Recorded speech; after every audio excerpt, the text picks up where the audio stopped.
Fani se jam e re edhe unë me këtë çështje teknike. Ky takim është duke u regjistruar dhe për gjithë ata që nuk do kenë mundësi që të marrin pjesë, të kenë mundësi që ta lexojnë, ta dëgjojnë të paktën më pas.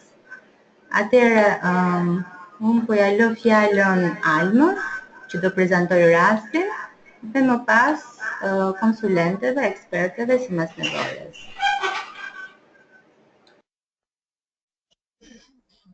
Atëherë përshëndetje të gjithëve, besoj se dëgjohem.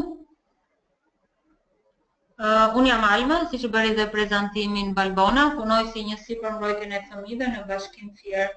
Prej rreth 2 muajsh ne kemi identifikuar një rast të abuzimit seksual. Bëhet fjalë për një vajzë që aktualisht është 13 vjeçe. Vajza e quajtur Mira, që prej moshës 6 vjeçare ka jetuar me nënën e saj dhe me të dashurin e nënës. Nëna me babain janë divorcuar, nga martesa e nënës dhe babait ka lindur Mira dhe një vëlla që është 3 vjeç më i madh se Mira.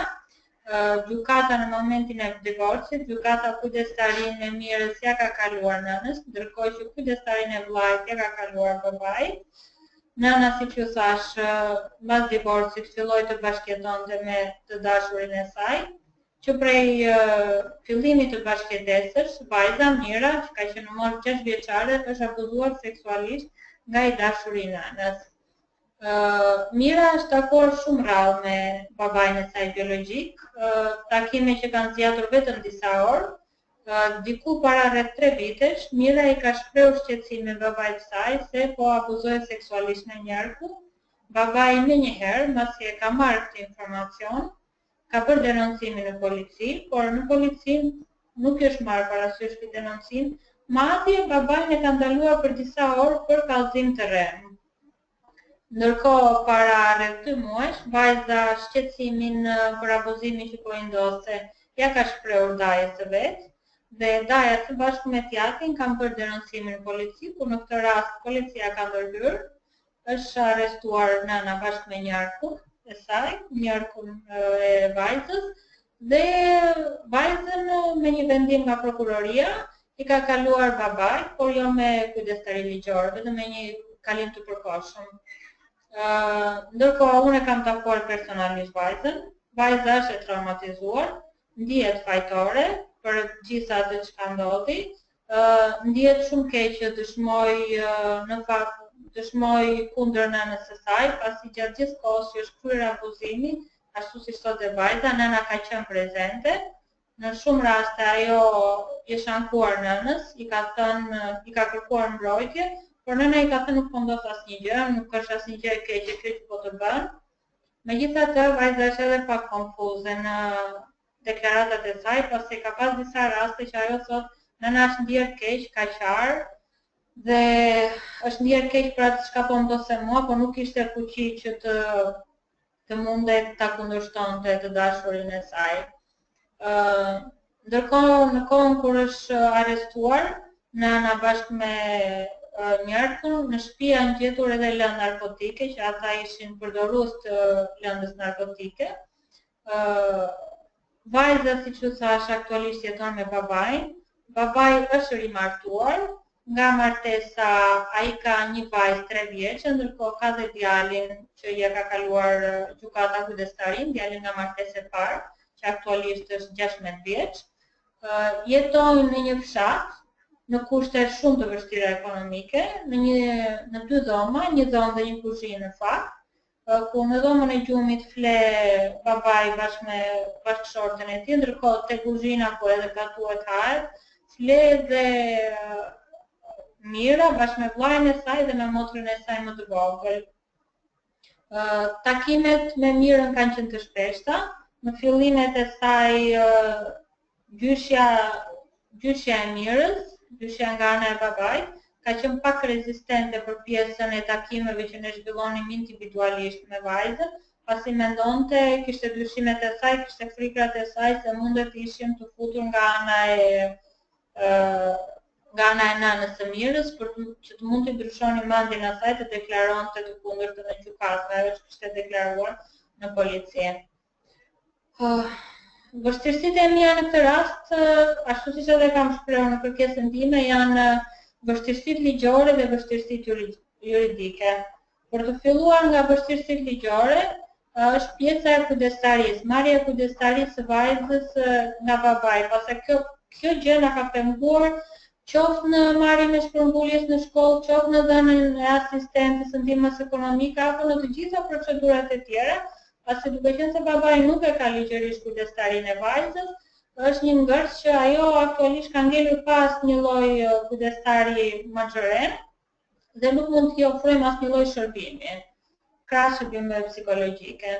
Ndërkohë, mbështetja psikologjike është për trajtimin me vajzën, pasi jo vetëm fakti që gjyshja e saj është shumë penguese dhe ka shumë frikë në takimet që neve kryejmë me vajzën dhe është në 90% të rasteve është prezente në kohën kur ne takojmë me vajzën, por dhe për faktin që unë nuk jam përballur me raste abuzimi seksual, nuk jam shumë e kujdesshme në lidhje me intervistën, si duhet ta kryej intervistën, në lidhje me atë çfarë duhet të flas, sepse dua që ta lëndoj vajzën, t'i rikujtoj skena që ndoshta ajo nuk do të rikujtoj, dhe këtë dramë t'ja shumëfishoj me pyetje dhe ripyetje dhe mia.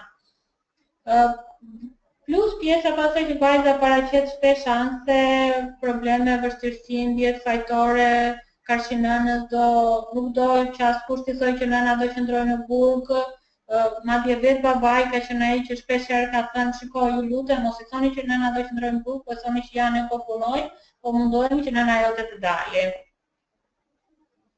Ky është pak a shumë rasti në terma të përmbledhur. Për çdo pyetje?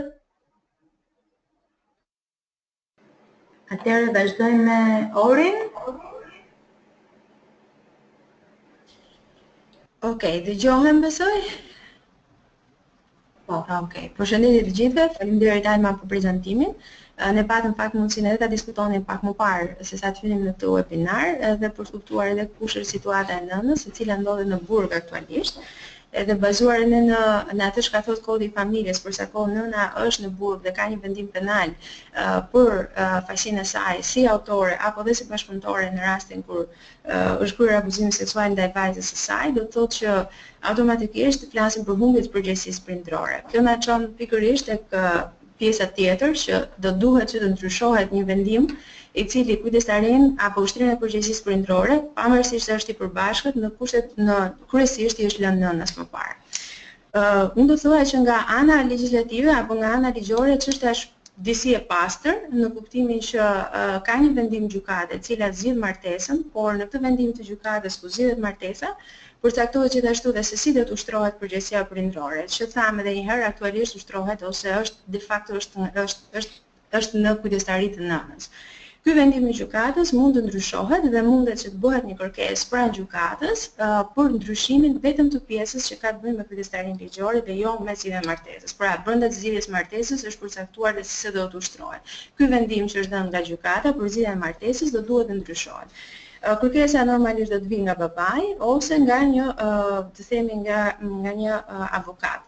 Në rastin kur ai ka të pamundur që të asistohet nga një avokat apo të mbulojë të themi shpenzimet e një avokati, ajo çfarë unë do të sugjeroja është që organizata jo vetimprurëse të cilat janë të specializuara për ofrimin e kësaj eksperiencë apo ekspertize mund të kontaktohen. Nëse do ta konsiderojmë vetëm si një grup multidisiplinar që jep zgjidhje për rastin, unë do të mund të sugjeroja t'i lasin si një organizatë e cila ofron shërbimin ligjor dhe mundësinë për të bërë përfaqësimet në gjykat. Ose edhe që SHPLI, e cila gjithashtu është marrë me raste të tilla të kujdestarisë së fëmijëve. Pra, nëse do isha më konkrete më pas për bazën ligjore apo për ndryshimet që do duhet bëheshin në bazën e 154 dhe 160 e bijues të kodit familjes, por edhe 154 dhe bijues të kodit procedurës civile, mund të bëhet një kërkesë. Do të ishte me një objekt edhe një bazë ligjore ndryshimi i vendimit civil aktualisht nuk e di vendimin e gjykatës, për zgjidhjen e martesës për sa i përket pjesës që ka të bëjë me ushtrinë e përgjegjësisë prindërore dhe lënia e fëmijës për rritje dhe edukim babait.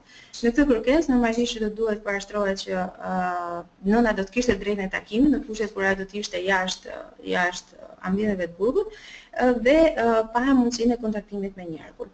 Gjithsesi kjo do të ishte në terma shumë të thjeshtë edhe ndoshta vlen edhe për hapjen e diskutimit dhe për pyetje të tjera që mund të ketë, por rrugat themi ligjore për të bërë ndryshimin e kujdestarisë edhe paraqitja e një kërkese për ta bërë të mundur atë.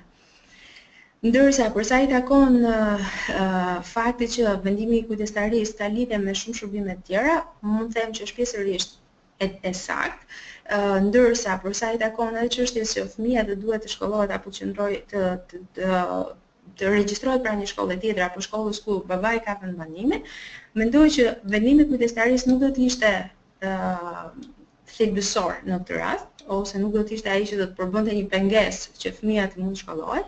Bëhet fjalë për një drejtë e cila është një drejtë universale, drejtë arsimit, çka do të thotë që në grupin tuaj multidisiplinar, për trajtimin e këtij rasti, ju mund të ftoni edhe një specialist të drejtorisë arsimore rajonale, i cili më pas do të ketë mbas edhe njihet edhe me rastin edhe ndoshta mund të vihet në dispozicion edhe kërkesa që do të depozitohet pranë gjykatës për të kërkuar ndryshimin e kujdestarisë dhe me një dokumentacion të tillë mund të shkohet pranë shkollës ku duhet të bëhet regjistrimi apo ku kërkohet të bëhet regjistrimi, pasi sipas praktikës që ligjet sot, drejtori i shkollës do duhet të lëshojë urdhrin e pranimit dhe me këtë urdhër pranimi do të kërkohet urdhri i largimit nga shkolla tjetër. Mendoj që është e zgjedhshme, domethënë kjo do të ishte një rrugë për ta zgjidhur çështjen e shkollimit të paktën. Unë kaq kisha, nuk e di nëse keni pyetje. Faleminderit Ori. Një pyetje për Almën. Babai është dakord me marrjen e kujdestarisë së valsës? Po, babai është dakord që ta marrë kujdestarin, pavarësisht kurseve të vështira ekonomike dhe pavarësisht se ka parashtruar disa kërkesa në bashki për lehtësimin e procedurave juridike dhe për ndihmë ekonomike, që është një nga ndoshta faktorët më të dukshëm për ata, por edhe për neve, për dhënien e një lloji ndihme ekonomike që ai të mund ta përballojë jetesën për një person që i shtohet në familjen e tij të re.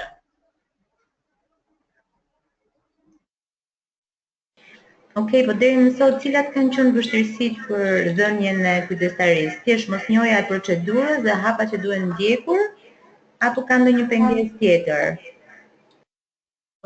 Deri tani, domethënë, kujdestaria para 2 muaj si thash ka qenë në kujdestarinë e ETM-s. Ndërkohë, aktualisht nga momenti i arrestimit deri tani nuk është bërë akoma, nuk është paraqitur akoma një kërkesë në gjykatë për marrjen e kujdestarisë për shkak të mosnjohjes procedurale dhe mospasjes së një avokati apo shërbimi ligjor falas. Unë jam interesuar tek dhoma e avokatisë në Fier dhe më kanë thënë që për të tilla shërbime nuk ofrojnë avokat falas për çështje kujdestarie, por vetëm për procedime penale mund të ofrojnë shërbim ligjor falas. Dhe kjo ka qenë vështirësia. Ori, me sa dim neve Filasi ose QPLSH-ja mund të ofrojë një shërbim të tillë në Fier? Po, besoj që mund ta ofrojnë një shërbim të tillë. Domethënë ai sa unë kam ndjeni për ofrim për shërbimet që ata ofrojnë edhe qytetet që mbulojnë.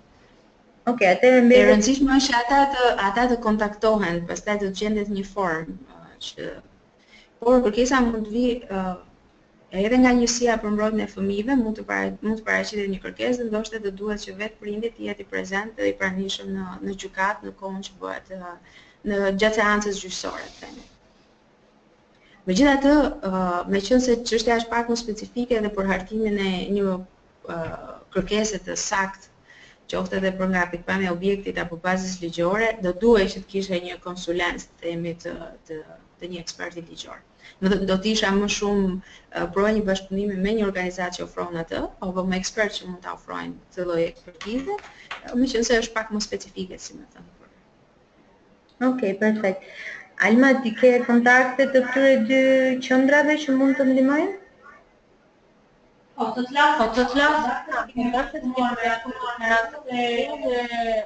të tjera dhe pikërisht kjo ka qenë dhe ngurimi im që nuk kam hapur, nuk kam depozituar vetë një kërkesë në gjykatë sepse kemi bërë raste të tilla jo me abuzim seksual, për raste për kalim kujdestarie dhe nuk na janë marrë parasysh nga gjykata, për arsye se nuk ishin të plotësuar nga ana ligjore.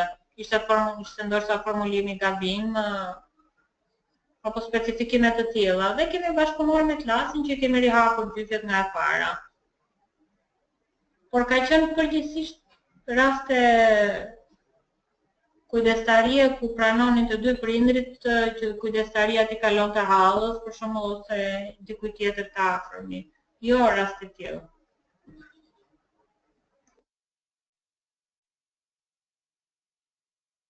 Okej, do të thënë aspektin ligjor është e qartë tani. Je e kënaqur me sugjerimet që erdhën?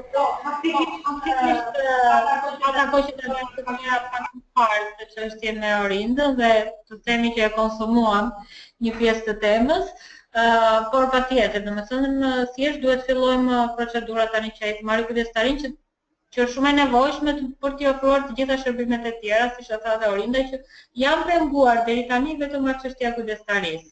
Shërbimet nga ana financiare, kryesisht janë shumë të vlefshme për familje dhe që ndikojnë në komplet situatën e tyre social-ekonomike.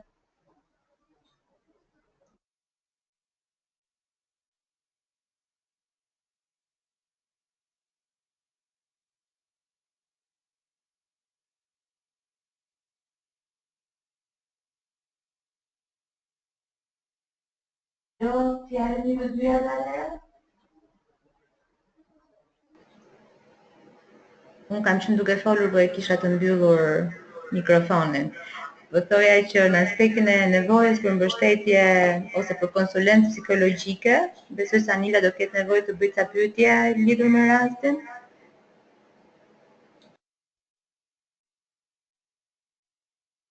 Nila, të lutem hap atë mikrofonin.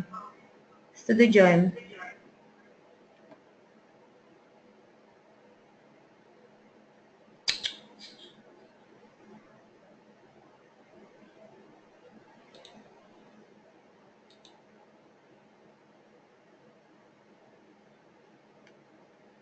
Ja.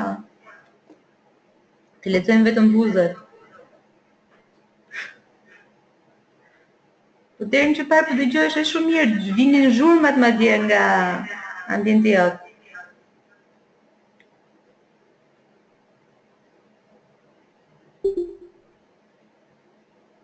Provoj një herë tani? Jo, nuk dëgjohesh.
Mila, provoj edhe një herë.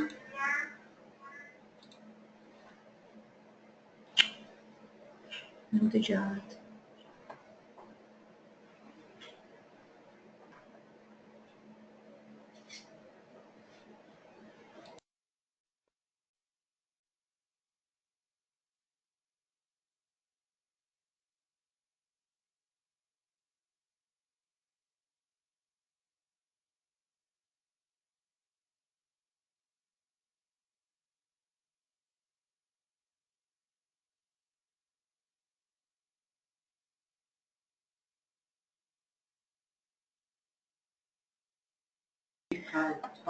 Mila, ti po përdor mikrofon?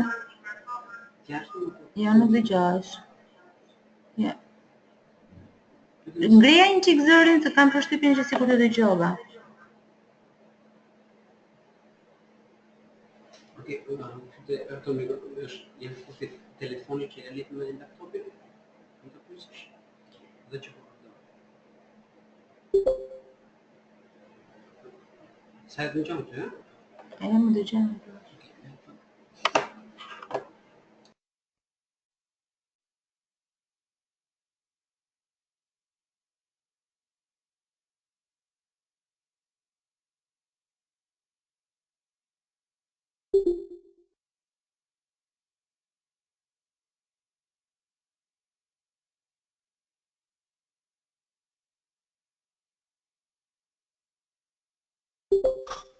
Dëgjohem?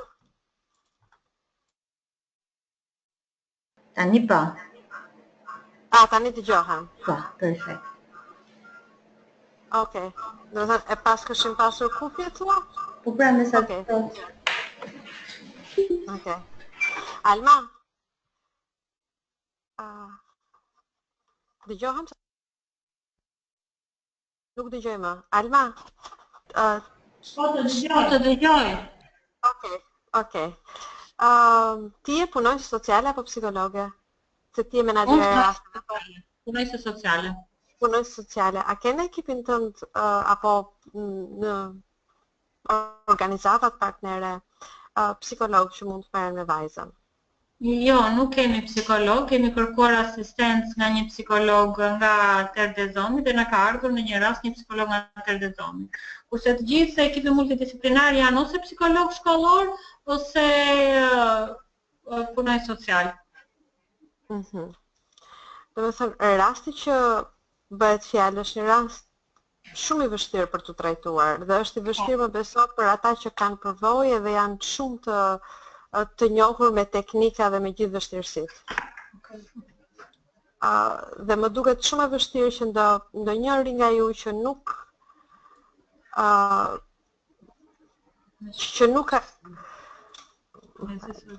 nuk ka përvojën dhe formimin e duhur të mund ta trajtojë rastin. Po. Doja të bëj edhe një pyetje, po gruaja e babait është dakord për vajzën? Në fakt, gruaja e babait që nga momenti që ka ndodhur denoncimi dhe deri tani është në Itali për kurim. Babai na ka thënë sepse ka një sëmundje. Babai na ka thënë që është dakord, nuk ka asnjë lloj problemi, por ndërkohë neve nuk e kemi takuar asnjëherë me tumor. Me tumor. Ju se keni takuar asnjëherë. Ndërkohë dhe gjysha e takuar në Itali. Jo, gjysha qëndron në një shtëpi ngjitur. Është një ambient në fshat, domethënë që janë xhaxhallar, gjyshe të afërm të gjithë afër. Se nga që doli një personazh që nuk lejonte takimet me vajzën ose ishte shumë prezent, por doli një personazh shumë aty, duket sikur duhet punuar edhe me të. Po, është vërtet. Nuk e di, domethënë si mund punoj ajo që unë mendoj është që si mund t'ja gjeni zgjidhjen, duhet të them, që duhet një profesionist që njeh traumën, njeh abuzimin seksual, ndjenjat e fajit dhe të turpit në këtë rast janë krejt normale dhe thjesht theksojnë profilin që kjo vajzë është abuzuar seksualisht. Nga ana tjetër, duke pas parasysh përshkrimet që ju bët, që ajo fle me vllajën dhe me të motrën, ky është një fëmijë ose rastet e fëmijëve të abuzuar seksualisht, duhet keni lloj kujdesi me kë flen. Do të thënë, është e rrezikuar potencialisht si nga vllai sepse janë fëmijë që kanë mësuar disa lloje sjelljesh seksuale të papërshtatshme dhe nuk arrin të menaxhojnë ato, qoftë edhe për motrën e vogël. Domethënë duket sikur ka një pattern të rrezikshëm që mund të përsëritet. Ky është thjesht potencial, nuk është që do të ndodhë. Por ama si rrezik ekziston dhe unë do doja që kjo të konsiderohej. Është edhe frika jonë njëkohësisht. Po. Si mund punohet me vajzën, unë jam absolutisht nuk e di si mund ndihmoj unë ose kolegë të tjerë, po ky fëmijë ka nevojë për një ndihmë profesionale, e cila duhet kryer e zhvendosur nga mjedisi ku jeton aktualisht. Domethënë duhet mjedis tjetër neutral, pa praninë e gjyshes apo të kujdos tjetër që dëshiron ta shoqërojë vajzën. Sigurisht që vajza ka nevojë për siguri që mund ta shoqërojë jati, po ta presi jashtë, por jo të jetë brenda në dhomë. Do shta në shkollë mbase? Shkolla mund të jetë një rasti është me trauma komplekse. Shumë e vështirë për të trajtuar nga një psikolog shkollor. Edhe në Tiranë, po të ishte rasti një psikolog shkollor do të sugjeroja ta referonte. Edhe mes psikologëve nuk ka asnjë të përgatitur për gjithë kompleksin e traumave të kësaj vajze. Domethënë edhe brenda ekipit të psikologëve duhen 2-3 që të ndërveprojnë për çështje të ndryshme me këtë vajzë. Kështu që më shumë se sa të mësoj ose t'ju jap teknika se si mund punoni me këtë, sepse edhe teknikat mund t'i bëni dhe t'i gjeni dhe vetë në internet, çështja është ç'a bëni, për shembull ti vetë që ka merak të bëj pyetje se mos e ndërkohë që bërja e pyetjeve dhe nxjerrja e traumës përmes përgjigjeve është një nga teknikat që duhet, po nga ana tjetër ti nuk e faj nëse nuk di ç'të bësh pasaj me brumin që merr, me informacionin që merr prej saj. Kështu që nuk e kuptoj sikletin tënd dhe nuk takon ty ta bësh setin e pyetjeve që mund të marrësh ta informacione të dhimbshme që ti vetë s'di ti menaxhosh. Jo më fëmia. Në këtë kontekst duhet njëri që e njeh këtë procedurë. Pra nuk është çështje çfarë ta pyesësh. Nuk është asnjëherë problemi çfarë teknike të bësh. Çështja është çfarë bën me materialin që merr nga fëmia. Dhe këtu futen profesionistët. Kështu që unë sinqerisht mendoj që është nevoja për 2-3 profesionistë, jo një. Unë nuk e di sa e mundur është që Terdezomi apo organizata të tjera të ndihmojnë që vajza një herë në javë të vinë në Tiranë. E shoqëruar ndaç nga Alma, ndaç nga babai nëse mundet. Dhe është minimumi një herë në javë. Është një çështje që Terdezomi të paguaj, Shqipi të paguaj shumë në këtë rast. Një psikolog shumë. Se po bëhet kështu si arrogancë, thjesht është një ditë puna. 1 ose 2 psikologë që shkojnë nga Tirana në Fier. Fieri ja ku është, nuk është larg, po nuk e di sa e mundur është për ju. Në fakt edhe nuk është në Fier, është në një fshat të thellë të Fierit, sepse psikologu nga gati 30 minuta me makinë. Ndërkohë Terdezomi e provoi, domethënë psikologun që solli në një rast ishte goxha larg dhe duhej që të qëndronte makina në dispozicion, kurse është kjo mundësia që mundet të vijë talari dhe talari që të vazhdojë terapinë dhe të mund të largohet makina. Që i bie duhet të ketë 2 persona në dispozicion, edhe një makinë me taksixiun edhe psikologun. Ndërkohë, ndoshta ardhja e familjes në Tiranë, ardhja e babait me vajzën për në Tiranë, ndoshta do ishte pak më e lehtë, por që sigurisht duhet diskutuar sa kjo gjë është e volitshme për babain. Çfarë punë bën babai? Në bujqësi. Në bujqësi. I papunë, punon tokat që ka rreth rrotullsisë. Okej. Merr me ekonomike. Vllai tani do të futet në një shkollë profesionale. Është mos minorena akoma. 16 po. 16. Nuk e di ç'a mund të ç'a do doje tjetër dëgjoje nga unë, sepse unë mund të pyes shumë për raste dhe diskutimi mes meje dhe teje për raste mund zgjas me orë. Çështja është që nuk mendoj që mund të ndihmoj duke të folur për sidomos për një rast që ka një traumë të zgjatur në kohë dhe bën çështjen dhe rastin shumë kompleks. Nuk është abuzim që ka ndodhur një herë dhe është një traumë, një goditje dhe me cilën ti punon. Është një traumë e shtrirë në kohë dhe është shumë e vështirë për të punuar dhe nga gjithë literatura do shumë vite trajtim psikologjik. Unë e kuptoj që jeni në një situatë që doni të bëni diçka tani, po mendoj që duhet planifikuar që kushdo që do punoj me këtë vajzë, do punoj për shumë vite. Dakor. Këtë pjesë, do me thënë, për këtë pjesë unë jam shumë e ndërgjegjshme dhe para se të vija këtu e kisha shumë të qartë këtë pjesë, që nuk jam një person specialist dhe jo më kohë nuk kam kontaktuar psikologë të tjerë nga institucionet e tjera në Fier, sepse e di që nuk jam të specializuar, jam psikolog shkollor, psikolog të shëndetit publik që nuk jam specializuar për këtë fushë. Por aktualisht jemi në këto kushte dhe ajo që unë vërdoja është që me aq sa neve të kemi mundësi, çfarë mundet të bëjmë për të përmirësuar disi anën psikologjike të gocës? Dakor, mund të kërkojmë atë të zomi që për një periudhë kohore mundet ta mbështesi psikologu.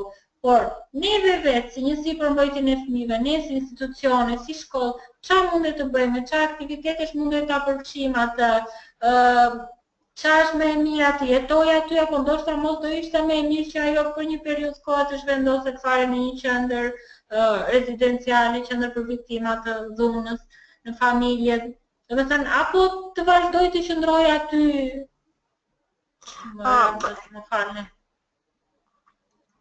Më falni një sekond vetëm.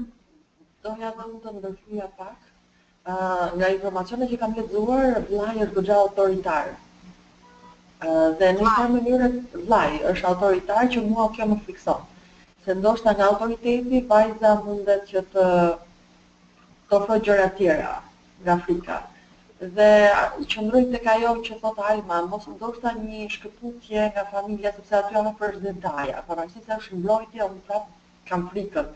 Personalisht duke ditur që ajo ka qenë akuzuar nga rrethi familjar, qoftë nga nëna, qoftë edhe nga njerëku.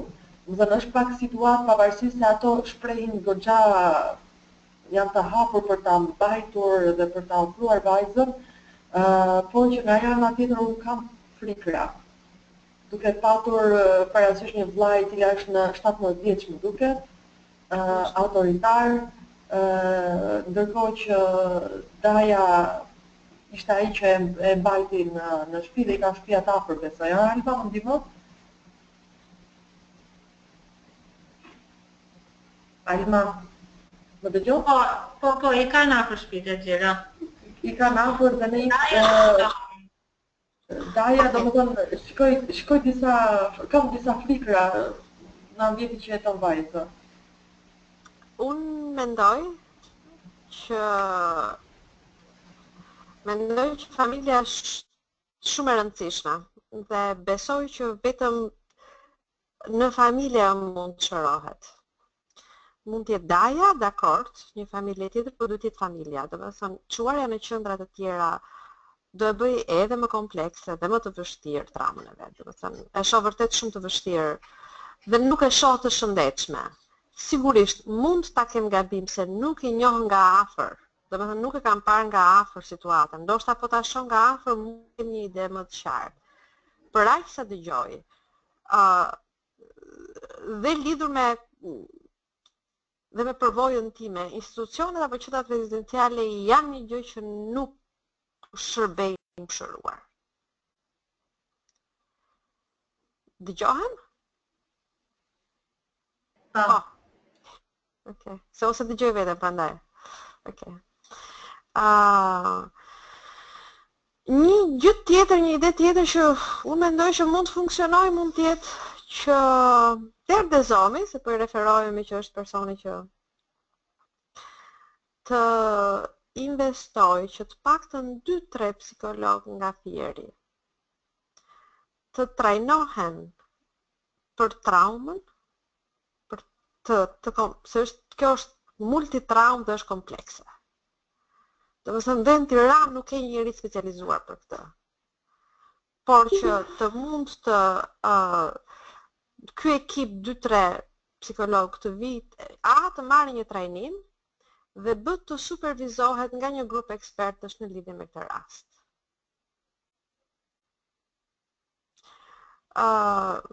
Kjo është thjesht për gjetur a mund të dali vajza nga Fieri, a mund të vija, është e mundur ta shoqëroni këtu. Nëse është e mundur ta shoqëroni këtu, mendoj që në Tiranë mendoj që nuk do t'i bënte keq një shkëputje edhe me teatrin, nëse vjen.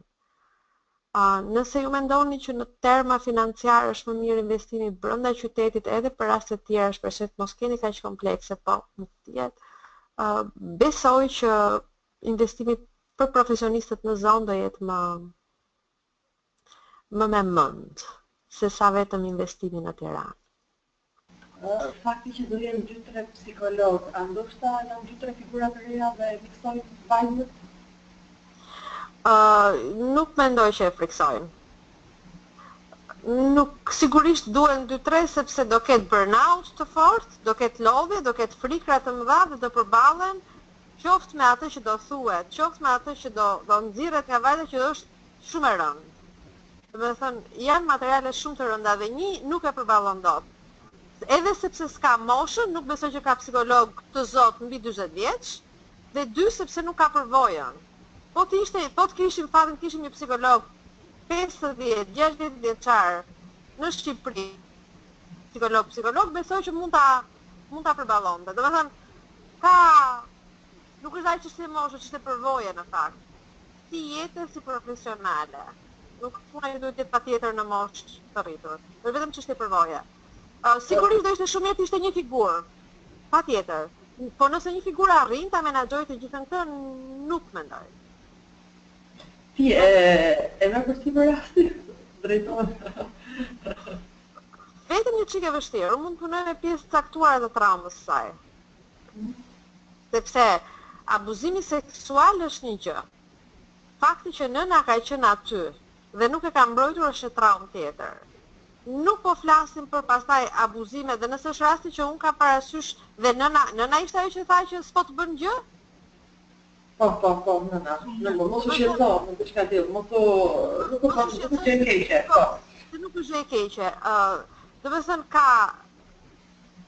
është nëna që e ka çuar drejt, e ka çuar, ose të paktën se ka mbrojtur. Është abuzimi nga njerë, ku është fakti që ka ndjenja faj, nuk e dim çfarë gjëra është të tjera, dhuna fizike, sake dhe si ka qenë. Ka shumë faktor. Unë vetë nuk jam e përgatitur për një rast kaq të vështirë. Vetëm unë. Ndërkohë,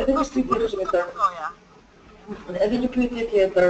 Ju thatë që ky rast kërkon vite, për të ndjekur, sa kam lexuar deri edhe në 15 vite zgjat konsulenca, por që sa mund të zgjasi trajtimi derisa vajza të kuptoj se çfarë është e mirë për të, që të arrijë që të kuptoj zgjedhjen që do bëj ajo. Mund ta ndihmoni, se besoj që ajo akoma është në traumë. Besoj, ajo është në traumë. Dhe e keqja e traumës është që ajo mund ta kuptoj shumë shpejt. Ajo mund ta kuptoj shumë shpejt racionalisht se çfarë është e mirë për të, por si shprehi emocionale do ketë tendencën që ta ripërsëris traumën. Domethënë kjo është pjesa më e vështirë. Sipas literaturës, fëmijët që kalojnë në këto komplekse traumash kanë një tendencë të jenë vetë destruktive. Dhe që gjithçka që ta bëjnë në jetë ta bëjnë për të qenë vetë destruktive. Kjo është pjesa më e vështirë për të shëruar. Do jetë pjesa, domethënë varet çfarë qëllimesh keni ju. Çfarë qëllimesh do vendosen? Do vendosen vetëm që mos ketë ndjenja faj, do vite. Do vendoset të falë nënën, se kjo mund të jetë një nga të paktën ta falin nënën e vet, që s'ka mundur ta mbrojë, do vite. Rrezikon për fshjet marrëdhënie seksuale me këdo t'i dali? Po. Është një rrezik potencial. Kudo që të jetë, në qendër, në familje, a mund të mbetet shtatzan? Po. Dhe nuk e di nëse ka pasur në shtatzani ndërkohë me njerkun. Sepse të paktën ju nuk keni të dhëna. Po mjeku e ka thënë? Se nuk të dëgjoj. Alma. Ne nuk kemi asnjë të dhënë që ka pas në shtatzani dhe nga mjeku nuk kemi asnjë të dhënë. Nuk ka të konfirmuar. Okej. Të bëhet nëna jo. Doja të shtoja që ka rezultuar që nuk ka pasur marrëdhënie vetëm me njerëzun, por ka zëra që ka pasur marrëdhënie edhe me persona të tjera, po jo Alma, Po konfirmo. Dhe ndërkohë, paktën nga psikologët, se ne praktikisht Terdezomi ka ofruar një psikolog, i cili ka bërë një lloj vlerësimi të përgjithshëm, nuk ka qenë trajtim, po thjesht vlerësimi i përgjithshëm të kuptoshim kompleksin e traumave dhe sa i vështirë është rasti për të menaxhuar. Domethënë, ky ka qenë një vlerësim i përgjithshëm dhe nga psikologu mësova që nëna pavarësisht se është në burr, gati në diskutim me avokatin e bën unë mendoj që edhe nëna ka probleme serioze psikologjike sepse shpeshherë ka të shikoj. Shpeshherë i thot avokatëve, i thot që shiko sa nuk do vajzën time në dispozicion. Akoma e shet, pavarësisht që është në dhomat e burgimit. I thot që shiko nuk do në dispozicion vetëm që unë të dal nga këtu. Do thënë, mund të them që edhe nëna ka probleme, ndoshta psikike. Ndoshta ka qenë abuzuar. Ndoshta nëna ka qenë vetë fëmijë abuzuar dhe e vetmja mënyrë që ka zgjedhur çështjet ka qenë duke instrumentalizuar seksin. Gjë që është një rrezik për të vajzën se nuk trajtohet. Por mes profesionistësh duhet të jetë shumë e qartë, trajtimi është afatgjatë. Nuk bëhet fjalë për një trajtim deri vitin tjetër. Është disa vjeçar. Unë kam një ide tjetër, që ndoshta duhet ta ndaj dhe me të Terezomit apo edhe me partnerët. Nëse ne arrim që të gjejmë 3 profesionistë në firë, sepse pavarësisht se janë 2, pavarësisht se janë edhe 2, pavarësisht se janë psikolog, po kemi edhe ato që janë klinik apo me numëri të veçanta. Mundet nga ju të bëhet supervizimi? Po. Po. Domethënë kur thash se ka qyteti dhe pastaj supervizohen nga Tirana, po. Sepse kemi vënë re që nga Fieri kemi goxha raste të tilla. Në janë 2 vite na kanë atë raste ekstreme. Kështu duhet fuqizoni profesionistët e paktën, po.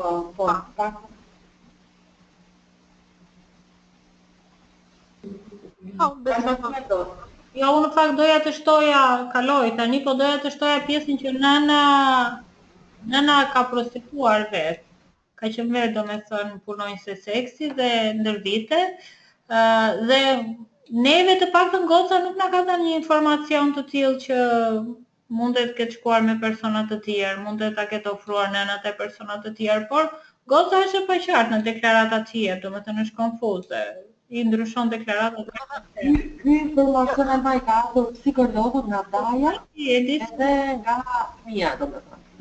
Okej, ka vetëm një që domethënë thjesht për ta ditur, në këtë rast informacioni konfuz nuk është sepse ajo do të jetë konfuze, është sepse ajo ashtu i ka të regjistruara kujtimet dhe ndonjëherë nuk e ka të qartë çfarë ka ndodhur realisht dhe çfarë ka pasur ajo frikë se mos ndodh. E keqja në rastet e traumave është që ato vijat e holla që ne e dimë që kjo ka qenë vetëm në mendjen time, ose kjo ka qenë frika ime, ose kjo ka ndodhur realisht, por kaq e fortë ka qenë sa unë se pranoj që ka ndodhur. Domethënë, informacioni konfuz është sepse ajo të tillë e përjeton, e kujton dhe është e paqë, i ka të fragmentarizuara gjërat. Ndaj them që duhet në disa vite, dhe mbas disa vitesh mund të merret vesh një informacion që ajo e ka represuar jashtëzakonisht shumë. Domethënë mund të ketë pasur burra të tjerë, mund të ketë pasur nuk e di, mund mos ketë pasur. E gjithë gjëja është që mënyra se si funksionon ajo në këtë momente nuk të jep informacione që janë koherente me njëri tjetrin. Dhe kjo është një nga shenjat e traumës komplekse.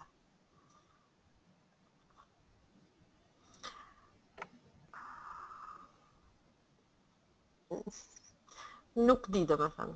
Po duket që është rast që do punë edhe do vullnet dhe jam shumë dakord me fuqizimin e profesionistëve në terren. Më shumë se sa vetëm të sjellim në Tiranë. Nëse pastaj Terdezomi mendon që mund bëjnë trajnim për traumë dhe traumën komplekse me disa profesionistë të fushës nga rrethet kryesore, që të paktën si bazë materiale bruto ta kenë. Dhe pastaj, kur të kenë raste, të supervizohen nga persona që janë në Tiranë, do ishte një gjë shumë e mirë. Për te i këtij rasti, që mos ta kapi çdo rast të paprigatitur. Unë me thënë drejtën e shoh pak sa si të vështirë këtë pjesë, sepse të paktën për një periudhë afatgjate, sepse ja dakord tani është Terdezomi që mundet ta mbuloj këtë lloj shërbimi, po ndërkohë Fieri, po duket kohët e fundit po dalin goxha raste të tilla. të abuzimeve seksuale. Të paktën vetëm për këtë periudhë ne kemi pasur 3 raste të abuzimeve seksuale që janë denoncuar dhe nuk është se mund të mbështesi me pagesa, pra që posa nuk janë pjesë të një institucioni ose të një organizate që e ofron vetes si shërbim, nuk është se mund të mbështesi të rrëdhëzohet me të gjitha rastet. Jam pak kritike, por në rastin një periudhë vjeçare, pastaj ku të rrëdhëzohemi kush do ta mbështesi këtë si rast.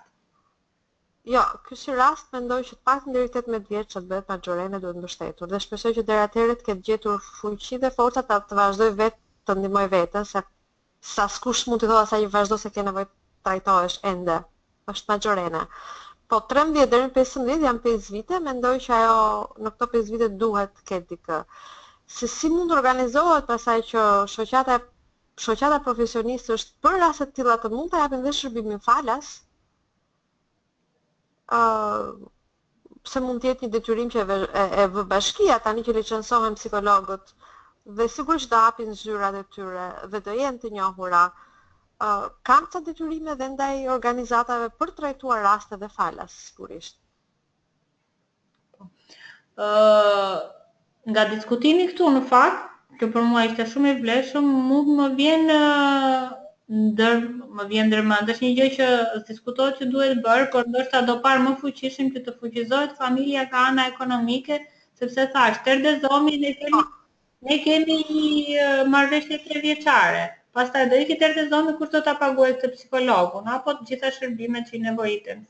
Ndoshta po të fuqizohet familja, të bëjmë diçka me familjen, mbase mundet të arrin vetë ata ta pagojnë pjesën e psikologut apo t'i ofrojnë gjithë mbështetjen e nevojshme vajzës. Po, patjetër, mbështetja ndaj familjes dhe fuqizimi ndaj familjes, mos harrojmë që s'kemi akoma njerëkën në lojë, dhe se dim si do jetë ajo dhe duhet një punë shumë e madhe me të,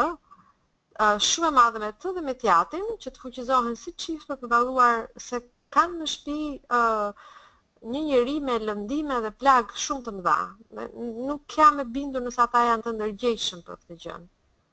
Kështu që kam frikë se jo. Nga takimet që kam bërë me teatrin, e më thotë tërkohën që shikoj se unë shikoj në sy gocën që i ka syt më të qeshur, është më e çelur, është më mirë. Dakor, ky lloj naiviteti i bën mirë, patjetër.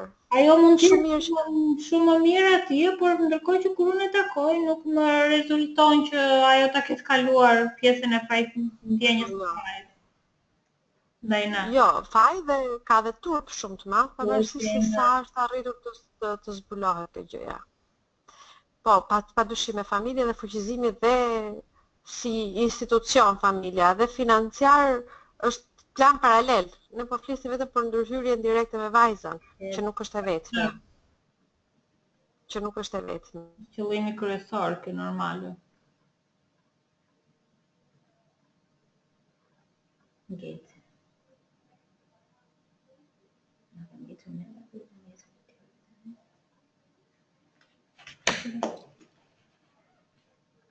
Na dëgjoni?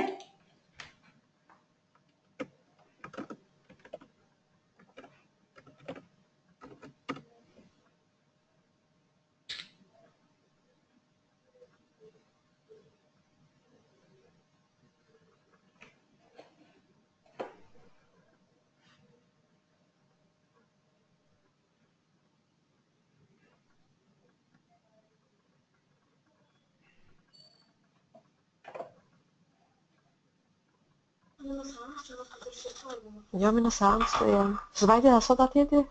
Jo, ja që të këtë raportin të kësejnë, se shtë të të gjithë.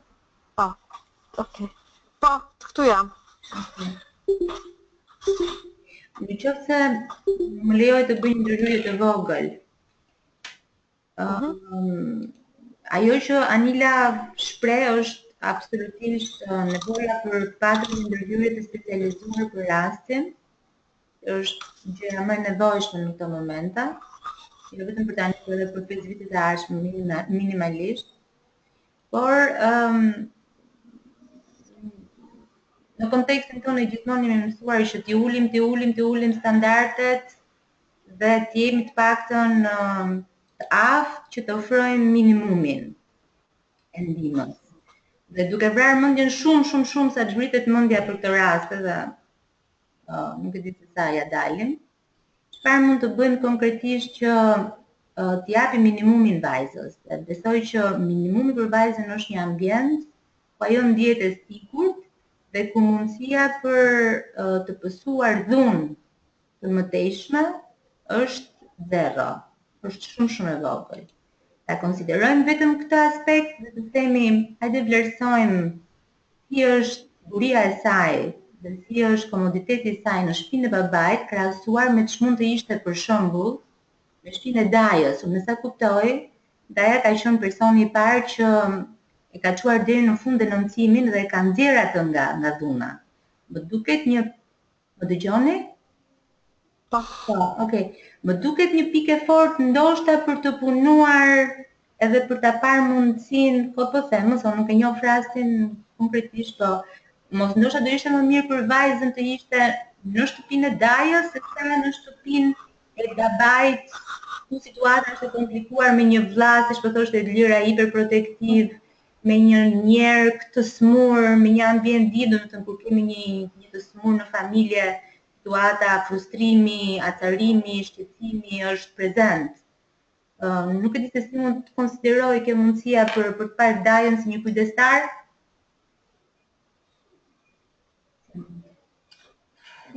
Normalisht do konsultuar me dajën. Ne realisht e kemi parë familjen e dajës nga afër, tani pritet të jenë ata sa i kanë mundësitë ekonomike që të mund ta mbajnë vajzën apo jo.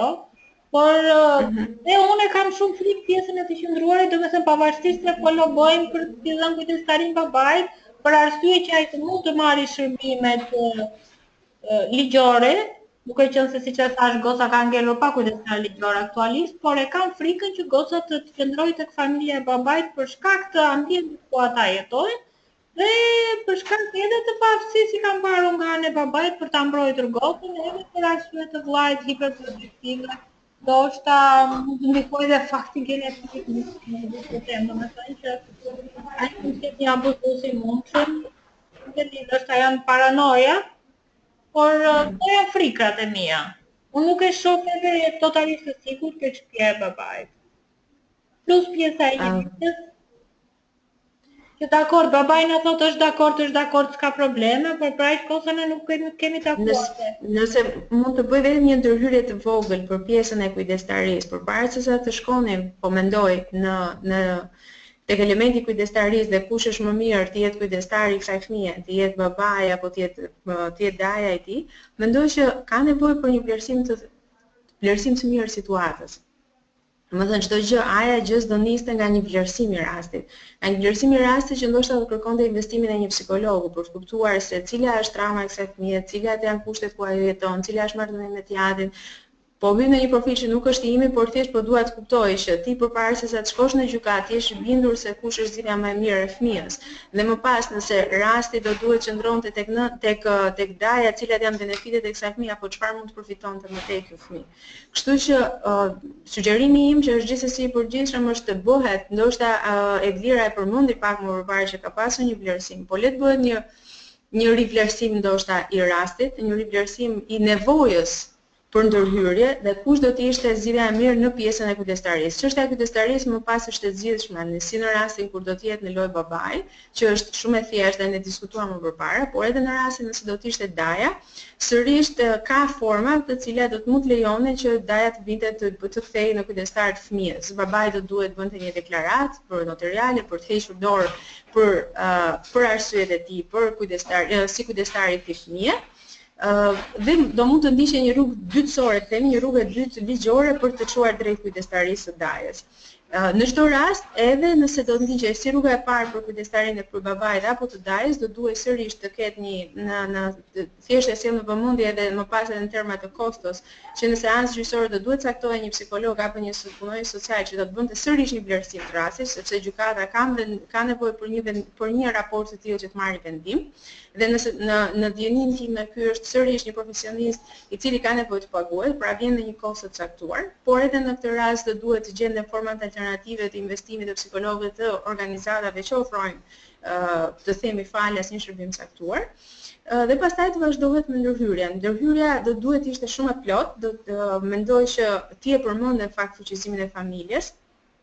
Dhe do të ishte shumë e nevojshme që paralelisht me shërbimin e specializuar që do t'i ofrojë fëmijës, dhe mua më pëlqen shumë ideja në kuptimin që, kemi një problem që duam ta zgjidhim tani, por dhe në afatgjat do të kemi probleme të ngjashme dhe situata të ngjashme, kështu që del nevoja e kohës ose nevojat e kohës tregojnë që ka nevojë për specializim profesionistësh që ti përgjigjen rastit, por në gjykimin tim forcimi dhe fuqizimi duhet vijë profesionistëve që janë të lokalizuar. Pra, në rastin e fierit kemi profesionistë të identifikohen kush janë këta profesionistë që do të mund të ofronin këtë shërbim. Ky është një rast, nëse mund të dalë në raste të tjera, mund të dalë në raste analoge ose jo, raste që gjithsesi kërkojnë një ndërhyrje profesionisti dhe mund të fuqizohet mund të shkojë në këtë drejtim. Por nga ana tjetër, ndoshta CPU-ja duke parë veten njësia përmbajtjen e fëmijëve si në qendër të gjithë rajonit, pra kemi një rajon gjeografikisht ose edhe kështu vizualisht po ta mendojmë, kemi një hartë, kemi një rajon, kemi një fier, kemi një CPU e cila është në qendër të kësaj. Çfarë mund të ofrojë ajo që në qarkun e saj të ketë përfshirje të aktorëve të ndryshëm, të është edhe të biznesit në mënyrë që prindit ti ofrohet një apo dajës, nuk e di kush do të ishte alternativa më e mirë për kujdestarin, që gjithsesi ambientit ku fëmia do të qëndrojë, ti ofroheshin edhe kushtet e tjera, ti ofrohej edhe atyre që do të jenë përgjegjës për të një mundësi punësimi, ndoshta rrjeti rajonal përmes zyrës së punësimit, pra të futen në lojë të gjithë aktorët. Sepse kjo është një ndërhyrje jo vetëm me sa kuptova nga Anila, e cila e shpjegoi shumë mirë që edhe nga pikpamja e trajtimit psikologjik ndërhyrja është shumë dimensionale.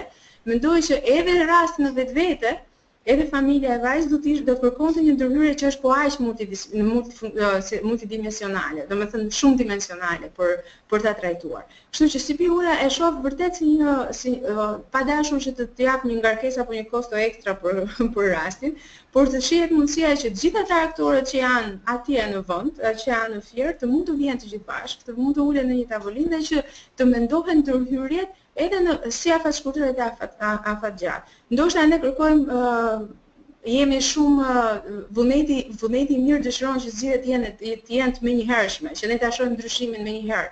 Por kjo është raste shumë vështira, edhe jo vetëm këto, po çdo rast tjetër që të duhet të trajtohej, që kërkon në fakt një vizion, themi, ose një të shikuar më në vizion, më larg pamës, dhe ndryshimi do të vijë graduale. Do të vijë graduale, do të jetë kështu si puzzle, që secila pjesë e puzzle do duhet fuqizohet, që familja, që fëmia dhe që ambienti shkollor ku fëmia do të qëndrojë.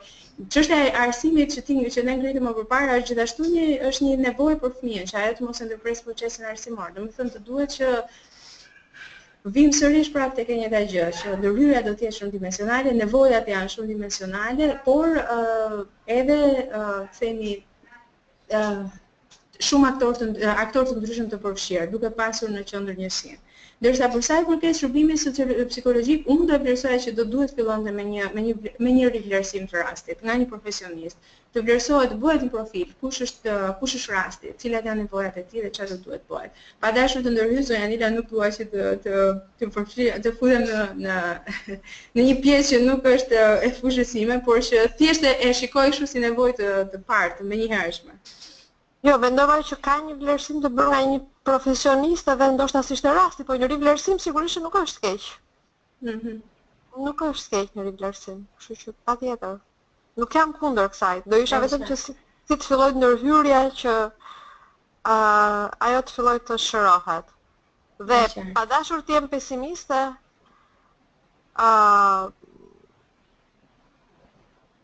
mund mos janë dhe shumë të suksesshme, me gjithë në trajtimin e specializuar. Sigurisht. Sepse trauma është disa vjeçare, ka ardhur nga nëna, ka qenë shumë komplekse. Kjo nuk do të thotë që mos përpiqemi. Kjo nuk do të thotë që ta lëmë, domethënë. Në mos ky rast ose ky rast një tjetër, ça do funksionojnë ca jo, po shërbimi duhet jetë aty për fëmijët. Kështu që unë do isha shumë që të fuqizoheshin disa ekspertë që mund të funksionojnë edhe për rajonin, dhe për Vlorën, dhe për e njëjta gjë është me Korçën, me rastet e Korçës, e njëjta gjë me Shkodrën, domethënë duhet fuqizuar një grup ekspertësh. Orinda, Po, për pjesën nëse neve bëjmë ndonjë kërkesë si ta marrë daja, apo? Nëse neve bëjmë kërkesë si ta marrë daja kujdestarin, babai jam shumë e sigurt që nuk do jetë dakord. Sa është e mundur kjo nga ana ligjore? Sa mund ta fitojnë në këtë betejë ligjore që kujdestaria t'i kalojë dajes dhe jo babait? Kjo është shumë e vështirë, unë e thash që të bëhet kjo rruga më e thjeshtë do ishte që babai të bëjë një deklaratë notariale e cili me vullnetin e tij të lirë pranon që fëmia të kalojë në kujdestari të dajes. Në të kundërtën që ti mund të heqësh kujdestarin, ti heqësh kujdestarin babait, do duhet të kesh prova që të tregosh pamundësinë e tij për ta ushtruar atë. Por kjo do hyjë në labirinte të tjera pastaj. Megjithatë nuk është e pamundur, do duhet që edhe kjo të ishte të provojë. Por përpara se të shkoj te daja, unë sërish më shoj fakt, nuk jam vetë psikologe, po të kuptohet kush është nevoja e fëmijës dhe ku është më mirë që kjo fëmijë të qëndrojë. Gjë që të cilën ti do ta kesh edhe një moment të dytë nga gjykata. Kështu që ti paraprish pikërisht kësaj gjë dhe në mënyrë që ti të jesh i sigurt në drejtimin që po shkon, do ishte nevojshme që të bëjë kjo gjë. Më pas mekanizmat nuk janë të thjeshtë sepse të heqësh kujdestarin, të heqësh përgjegjësinë prindërore. Jo të heqësh, po pamundësia për të ushtruar përgjegjësinë prindërore kërkon një tjetër, sepse heqja ka raste specifike, po pamundësia për ushtrimin e përgjegjësisë prindërore do duhet provuar. Është edhe kjo është gjithashtu një soi e vështirë. Nuk është e thjeshtë. Veçita duhet pyetur vajza. Pra, me sa po kuptoj, nëse nuk ka ndonjë pyetje nga pjesëtarët e tjerë të takimit ose ndonjë Lerta, Dorela, Zira, Anita.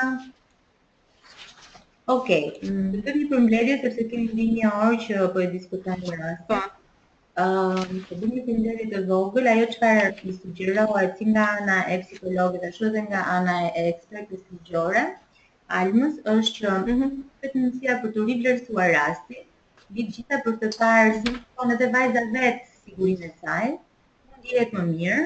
Mundësia për t'i ofruar ndoshta kujdestarin dajës, kjo është diçka që Alma ta marrë përsipër për ta diskutuar. Së dyti, ndoshta një diskutim me grupin multidisiplinar të Fierit, ku trajtohen ose diskutohen mundësitë se si mund të ndihmohet për forcimin ekonomik të ambientit familjar ku vajza është për momentin. Dhe së treti, të shifet mundësia ndoshta për të lidhur me ata profesionistë të fushës psikologjike që janë në zonë. Unë do për shembull do më shkonte mendja edhe tek qendra komunitare e Vlorës. Aty ka psikolog, qendra komunitare e Vlorës, dhe ndoshta mund të shohim mundësinë se si kanë ata trajnimin në traumë dhe nëse kanë mundësi për të shkuar në Fier më shpesh. Kjo është diçka tani unë nuk e di se sa vetë bashkia e Fierit më krijonte mundësi për ta mbështetur këtë iniciativë, se jam shumë dakord që strategjikisht dhe për të dhënë një zgjidhje të qëndrueshme dhe afatgjatë, gjë më e mirë do ishte që të kishte një grup ekspertësh që trajnohet dhe që të hyjnë në këto raste, sidomos në atë zonë ku po shohim që rastet e abuzimit seksual kanë filluar të dalin në sipërfaqe dhe të raportohen dhe që nevoja për të adresuar ato bëhet shumë e madhe. Mundësia për të mbështetur këtë grupe dhe për ta trajnuar organizatat të zonë, por ndoshta edhe organizata të tjera mund të ofrojnë një trajnim për ta. Por ama duhet të jenë psikologët vetë që më pas kanë mundësi për ta ofruar shërbimin në të ardhmen, që kanë mundësi për të shkuar edhe aty në vendin ku është vajza, që është fshati 30 minuta larg. Të gjitha këto gjëra duhet të diskutohen dhe të merren në konsiderat nga grupi multidisiplinar që diskuton për rastin dhe që do bëj planin e punës mbas rivlerësimit. Ata shumë bien dakord që këto janë 3 pikat kryesore që neve mbështesim nëpërmjet diskutimit të rasti Almën, apo ja? Okej. Në rregull.